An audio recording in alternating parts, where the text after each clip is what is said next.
Hello students, how are you all? Hope you all are fine and safe at your home. So in my last video, we discussed irony and I showed you these three pictures and I asked you to find out which kind of irony is found in which picture. Now, let me give you the answers now. So coming to this picture, here the princess was about to marry a prince, but the bridegroom turns out to be an impostor. He's a peasant, but not a prince. So, this is situational irony, as the outcome is unexpected. The outcome is not as it was expected. The outcome expected here was prince to be the bridegroom, though here it is not the prince. Coming to this picture here, as you can see, this is the scene of a theater and the dialogues. The killer is up there, don't go upstairs. Yes, the dialogues are coming from the audience, from people among audience, but the character is unaware that the killer is upstairs. The character does not know that. So this is an example of dramatic irony. Coming to this picture, as you can see students, the room is quite messy and untidy, and she's saying, your room is absolutely beautiful. So what she's saying is not the actual reality. Her dialogue is contrary to the actual reality. That means this is an example of verbal irony. So after these examples, I believe irony is crystal clear in your minds. And I'm sure now you'll be able to guess which kind of irony do we find in the chapter A Letter to God. Yes, it is situational irony. The postmaster helps Lencho by sending him money, and while reading, the reader is also expecting Lencho to be thankful, grateful. But what did Lencho do? Lencho called postmaster and other employees of post office a bunch of crooks. A bunch of crooks. And what is a crook? A dishonest person. So, though he was doing a noble deed, the postmaster was doing a noble deed, but he was called a crook, a dishonest person. So this outcome was not expected. That is why this is an example of situational irony. Now students, based on this knowledge, you can do your question in your thinking about text, which is based on irony. Just try to do that. And now the next concept about language which we are going to do today is another literary technique. Earlier we did irony. Now we'll do another literary technique mentioned in this chapter in thinking about language, which is metaphor. Now, I hope you all have already done metaphor in your earlier classes, but still, we'll give it a quick revision. So, what is metaphor? It is a literary technique used for comparison. A literary technique used for comparison of two unlike objects or persons. Unlike. Then why are they compared? Because of some common traits. They have some common traits or qualities. That is why they are compared.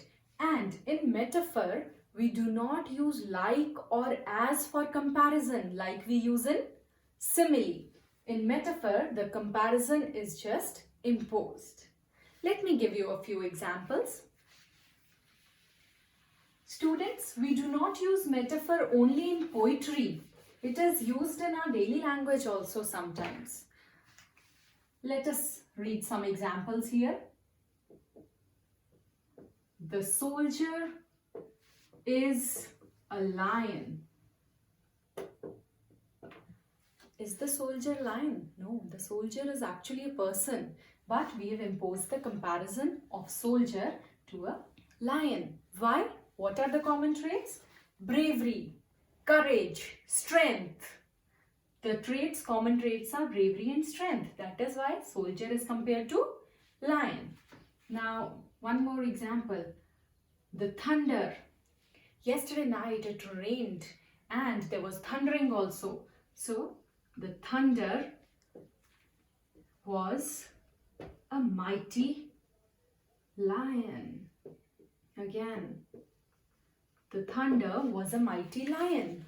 Is thunder lion? No, thunder is thunder, lion is lion. But why are we comparing? Because of the common trait of roaring. The lion also roars and the thunder also roars. So that is why we've used this metaphor here. So students, these are some examples. Now there are some examples mentioned in your textbook also. Let us take that. Leg of the table or chair also we use it. Now, do tables and chairs have legs? No. Why do we call them leg? Because what do our legs do? They support our body weight. In the similar manner, the part of the furniture, the table or the chair which supports it is called leg. So here also we find the use of metaphor. Fine. Now, students, do you know that metaphors are also used in advertisements? You might have seen or heard many advertisements, but ignore the metaphor. Let me give you one example.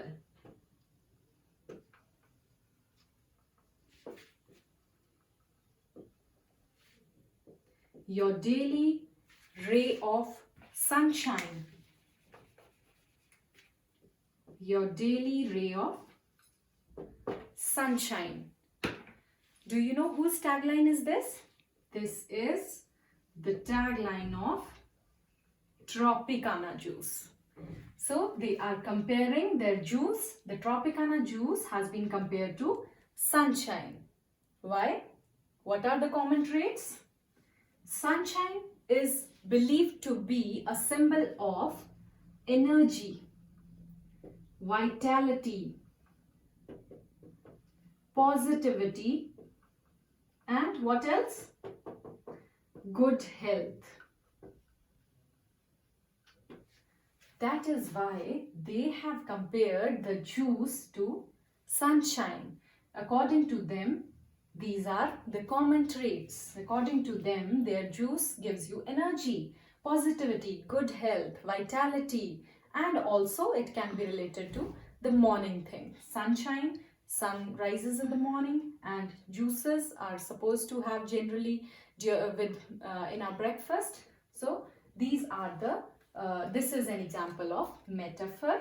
Now I would like you all to find out some more metaphors from the advertisements you watch. Coming to the next concept of language mentioned in your exercise in thinking about language is use of one word as different parts of speech.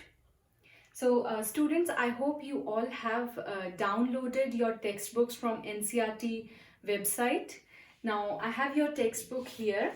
I'm taking 2 sentences given in your text. I hope it passes quickly. Next, there was a single hope. I hope it passes quickly. There was a single hope. The same word has been used twice in your text, but it has been used as different parts of speech. I hope. I is here hoping, wishing something. So this is action word or verb. But here there was a single hope. Here Hope is used as noun. So same word as different parts of speech. The students, the best way to check how you can use a particular verb as which part of speech, one or more or two or more, is to go through the dictionary and check that word. You'll find how you can use that particular word. So now this is an example from your text. Now let me give you some more examples and I'll use the words which are very common and we generally use those words. The first word I'm going to take is use. So first sentence is use your mask properly. This is very important these days. So use your mask properly. Here it is used as an action word. So verb. And the next sentence, students, you might have heard your teacher saying, don't copy if you do not understand. What's the use? So what's the use is our next sentence. Okay, what's the use? Here, this is used as noun. Which part of speech? Noun. So use as verb and use as noun. And when I told you this, did you notice something else? Yes, there is a change in pronunciation also. When we use this word as verb, it is pronounced with Z sound. Use. Use your mask properly. But when I use it as noun, the sound is S sound. What's the use? Not use. What's the use? Yes. So one more similar example.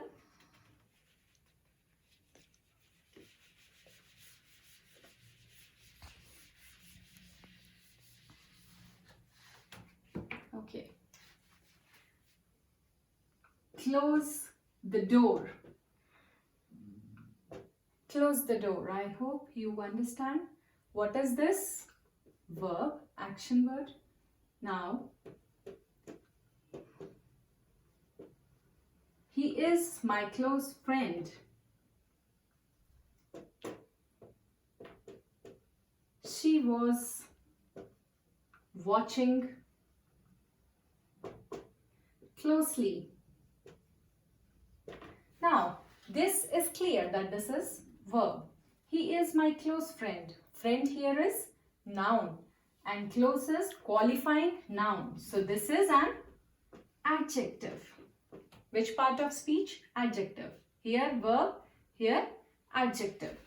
She was watching closely.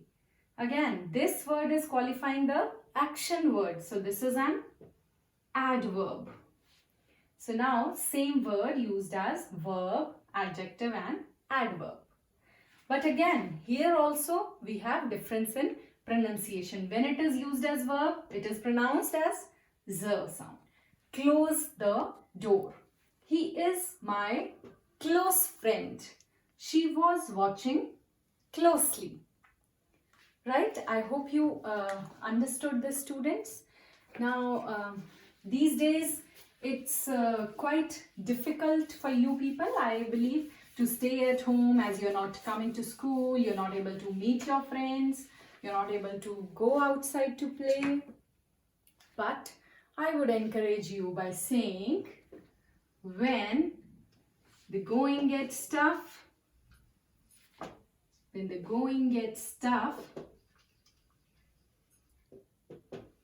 tough gets going. When the going gets tough, the tough gets going. So you have to be tough and you have to stay at home because that is the best way to stay safe. Now here, did you notice we've used some words again? When the going gets tough, going here is This is a gerund. Gerund is a non-finite verb. You've done in your earlier classes finites and non-finites. So gerund is a non-finite verb, and going here is used as a gerund. Gerunds are in an easy way, you can remember that gerunds are verbs which are used as nouns. So this is gerund. When the going gets tough, the tough gets going, and going here is used as main verb, action word. So the same word again used as different parts of speech. When the going gets tough, how is the going? This word is qualifying the word playing as noun right now. So this word is adjective. This is qualifying gerund. So this is tough word is used as adjective here. The tough gets going. The tough here means the people who are tough, you people. So here it is used as noun. Tough used as adjective, tough used as noun.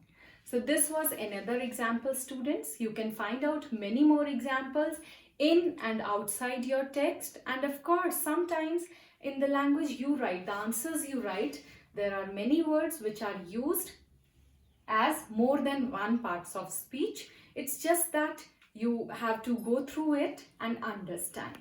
Okay students, this was for today. Now I hope this would help you in doing your exercise of thinking about language, and your aim should not only to fill the blanks or the exercises given in your thinking about language, but it should be to enhance your knowledge of language by learning all this. Okay, goodbye, take care, stay safe, stay home.